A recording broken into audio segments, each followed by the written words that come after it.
Belajar bahasa Indonesia yuk!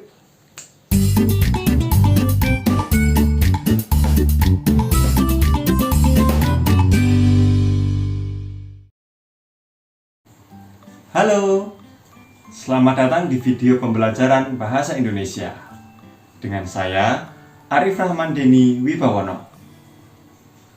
Pada video kali ini, kita akan membahas tentang teks eksplanasi. Tapi, tentu saja tidak semua materi dalam teks eksplanasi akan kita habiskan dalam video ini. Fokus kita pada video ini adalah tentang menulis teks eksplanasi. Nah, sebelum kalian belajar lebih lanjut mengenai menulis teks eksplanasi, apakah kalian masih ingat teks eksplanasi itu apa ya? Oke, beberapa dari kalian mungkin sudah ingat apa itu teks eksplanasi, tapi mungkin beberapa lainnya belum. Untuk membantu kalian mengingat-ingat materi tentang teks eksplanasi, silahkan simak dahulu video berikut. Hari ini aku bisa akan menjawab salah satu misteri terbesar alam semesta. Sebuah rahasia yang ternyata kalian pasti pernah ngalamin juga. Lagi kumpul sama teman-teman, terus mendadak diam-diam muncul bau busuk. Saling tuduh pun gak terhindarkan, nyari tahu siapa yang habis buang udara tanpa suara. Dan seringkali kentut yang tipis-tipis gini emang baunya paling ngerusak peradaban. Jadi kayak yang ditanyain sama Arnadi ini, bener gak sih kentut yang gak bersuara itu faktanya emang lebih bau? Dan kalau emang iya, apa alasannya? Nah, untuk menjawab pertanyaan sejuta umat ini, kita perlu tahu kalau kentut bisa bau kayak telur busuk itu karena zat satu ini. Ya, faktanya zat ini mengandung belerang. Kayak sumber bau gak enak yang ternyata juga bisa ditemuin di pegunungan. Makanya kadang-kadang ada aja makanan yang sulit dicerna usus kita sampai akhirnya harus ditanganin sama bakteri dan dalam prosesnya muncullah gas tadi. Nah, dibandingin sama gas penyusun kentut yang lain, gas bau ini ternyata lebih padat dan lebih sedikit. Makanya dia jauh lebih gampang keluar tanpa perlu suara yang bombastis. Tapi kalau gitu, apakah kesimpulannya berarti kentut yang keras itu nggak bau? Singkatnya, belum tentu juga. Karena nyatanya kentut kita itu emang sebagian besar dari udara sekeliling yang ketelan. Nah, makanya waktu gas ini keluar, kalau jumlahnya banyak, kentut kita bisa kenceng banget. Tapi tetap aja udara ini nggak akan berbau. Sedangkan kalau gas di perut kita banyak dan ada sulfurnya, barulah combo mematikan ini nggak cuma nyerang hidung, tapi juga telinga. Fakta mengejutkannya, kalau kalian punya bakat bisa kentut bau banget, secara teori kalian bisa ngebunuh orang. Apakah itu beneran? Ya. Karena faktanya makin banyak gas ini kita hirup, itu makin bahaya buat tubuh kita. Awalnya semakin tinggi kandungannya, tentunya kentut akan semakin bau. Tapi kalau tingkat kandungannya super banyak, nggak akan kecium bau busuk, tapi justru bau manis yang saking manisnya bikin mual. Bahkan kalau lebih tinggi lagi, kita nggak akan nyium bau busuk ataupun manis atau bau asam atau bau apapun itu. Ya, karena indera penciuman kita bakalan rusak. Barulah saat kandungannya 1000 kali lipat dari kentut orang biasa, orang bisa langsung tewas di tempat. Sungguh mengerikan. Tapi tenang aja, tentu nyatanya manusia nggak mungkin akan ngasilin kentut sebahaya itu. Tapi ngomong-ngomong soal bahaya, ternyata ada hewan lain di luar sana yang manfaatin kentut emang buat jadi senjata. Contohnya ular ini, yang ngisap udara ke saluran pembuangannya dan ditembakin dengan suara meledak-ledak sampai bikin predator kabur. Persis kayak kerumunan yang tiba-tiba sepi kalau dengar suara yang sama. Atau ada juga larva serangga ini, yang saking baunya kentut mereka bisa untuk ngebunuhin rayap buat dimakan. Jadi kesimpulannya, biar sadar, kirim aja video ini ke teman kalian yang kentutnya udah kayak mafia alias membunuh dalam diam. Cukup di game ini aja yang bikin pertemanan kalian terpecah belah, dan jangan sampai gara-gara kentut pun kita juga. Dan seperti biasa, terima kasih.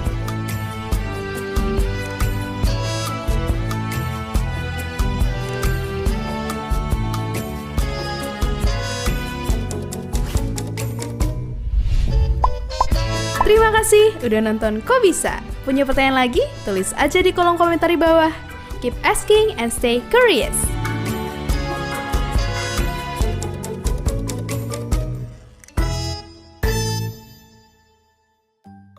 Bagaimana? Setelah melihat video tadi, saya rasa kalian pasti sudah mengingat apa sih teks eksplanasi itu? Betul.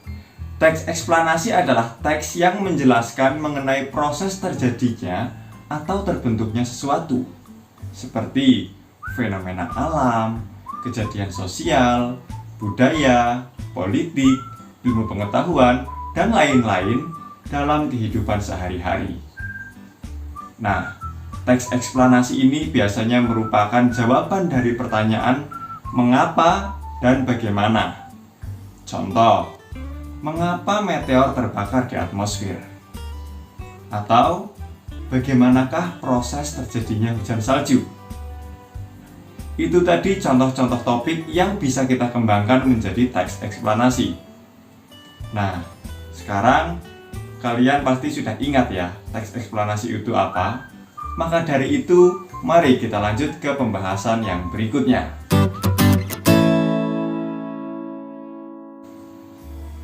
Sebelum sampai kepada materi menulis teks eksplanasi, ada beberapa hal yang perlu kalian pahami, yaitu tentang pola pengembangan teks eksplanasi.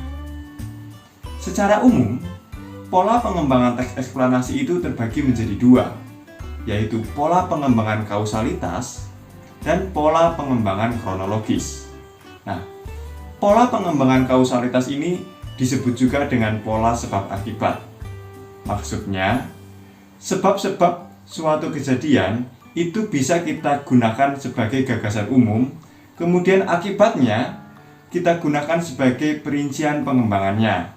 Atau bisa juga dibalik, akibat dari suatu kejadian itu yang kita jadikan gagasan umumnya, sedang penyebab-penyebabnya kita jadikan sebagai gagasan penjelasnya atau gagasan pendukungnya.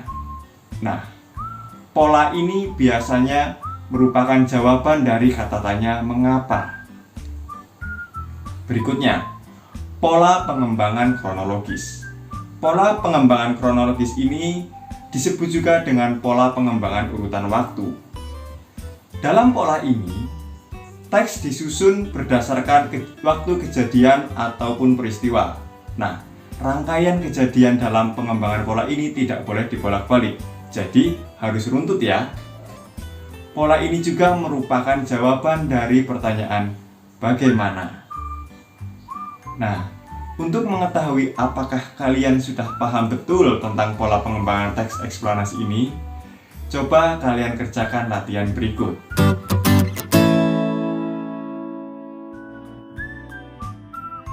Susunlah kalimat-kalimat berikut agar sesuai dengan pola pengembangan yang benar. Berikut kalimatnya. Kalimat pertama, majunya ilmu pengetahuan dan teknologi atau iptek sangat memengaruhi kehidupan manusia. Kalimat kedua, akibatnya hutan menjadi gundul, kemudian erosi. Akhirnya tanah menjadi longsor dan menimbulkan banyak korban. Kalimat ketiga, adanya mesin potong yang canggih menyebabkan manusia dapat menebang hutan seenaknya. Kalimat keempat, kemajuan iptek tanpa kepedulian manusia tentu akan merusak lingkungan. Kalimat kelima, bangsa Indonesia sekarang sedang berupaya untuk melestarikan lingkungan hidup. Nah, silahkan kalian susun kalimat-kalimat tersebut agar menjadi sebuah paragraf yang padu.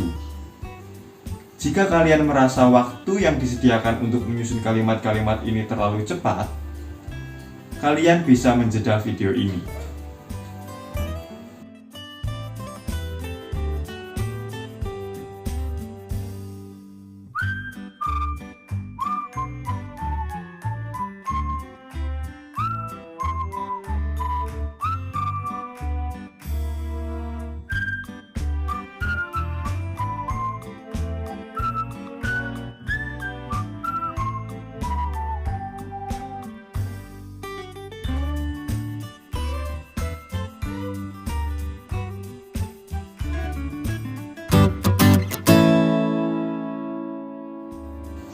Baik, saya rasa kalian semua sudah selesai ya dalam menyusun kalimat-kalimat tadi menjadi sebuah paragraf yang padu. Sekarang, mari kita bahas. Urutan yang tepat pada kalimat-kalimat tadi agar menjadi paragraf yang padu dimulai dari kalimat nomor 5. Bangsa Indonesia sekarang sedang berupaya untuk melestarikan lingkungan hidup. Diikuti kalimat nomor 1, majunya ilmu pengetahuan dan teknologi atau iptek sangat mempengaruhi kehidupan manusia. Dilanjutkan kalimat nomor 4, kemajuan iptek tanpa kepedulian manusia tentu akan merusak lingkungan. Kemudian kalimat nomor 3, adanya mesin potong yang canggih menyebabkan manusia dapat menebang hutan seenaknya. Terakhir, ditutup oleh kalimat nomor 2. Akibatnya, hutan menjadi gundul, kemudian erosi. Akhirnya, tanah menjadi longsor dan menimbulkan banyak korban. Nah, saya rasa kalian semua sudah tidak mengalami kendala ya dalam mengurutkan kalimat-kalimat tadi. Untuk itu, mari kita lanjut ke pembahasan berikutnya tentang langkah-langkah menulis teks eksplanasi.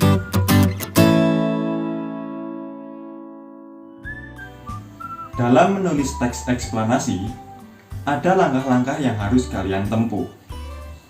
Langkah pertama, yaitu menentukan topik. Kalian bisa memilih topik atau suatu kejadian yang menarik, dikuasai, dan aktual. Langkah kedua, yaitu menyusun kerangka. Pada tahap ini, kalian bisa mengembangkan topik utama ke dalam rincian-rincian topik yang lebih spesifik. Topik-topik itu dapat disusun dengan pola kausalitas ataupun dengan pola kronologis. Langkah ketiga yaitu mengumpulkan materi. Materi yang kalian kumpulkan bisa berupa fakta atau opini para ahli terkait dengan kejadian yang dituliskan dari berbagai sumber. Misalnya, melalui observasi lapangan atau dengan studi literatur. Langkah keempat, mengembangkan kerangka.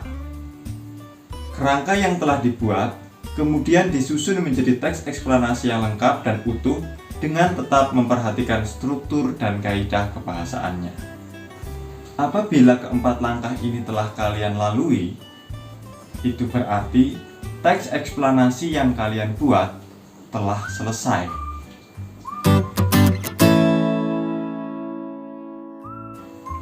Nah, demikian tadi pembahasan tentang langkah-langkah menulis teks eksplanasi. Sekarang, mari kita praktikkan. Buatlah sebuah teks eksplanasi tentang fenomena alam yang sering kalian temui. Untuk membantu kalian dalam menulis teks eksplanasi, silakan unduh lembar kerja peserta didik dengan cara memindai kode batang yang telah disediakan, atau kalian juga bisa mengunduhnya dengan melalui tautan tersebut. Setelah kalian mengunduh lembar kerja peserta didik itu, kalian bisa mulai mengerjakannya secara daring. Apabila sudah selesai, silakan diskusikan hasil pekerjaanmu dengan Bapak Ibu guru di sekolah untuk mendapatkan umpan balik apakah hasil pekerjaanmu sudah betul atau masih diperlukan beberapa perbaikan. Oke, kita sudah berada di penghujung video pembelajaran kali ini. Tapi sebelum saya tutup, ada kata-kata mutiara untuk kalian. Sesulit apapun pelajarannya, jangan pernah ragu bahwa dirimu pasti bisa. Demikian, saya Arif Ramadhani Wibawono. Terima kasih atas atensinya. Sampai bertemu di video pembelajaran berikutnya. Dadah!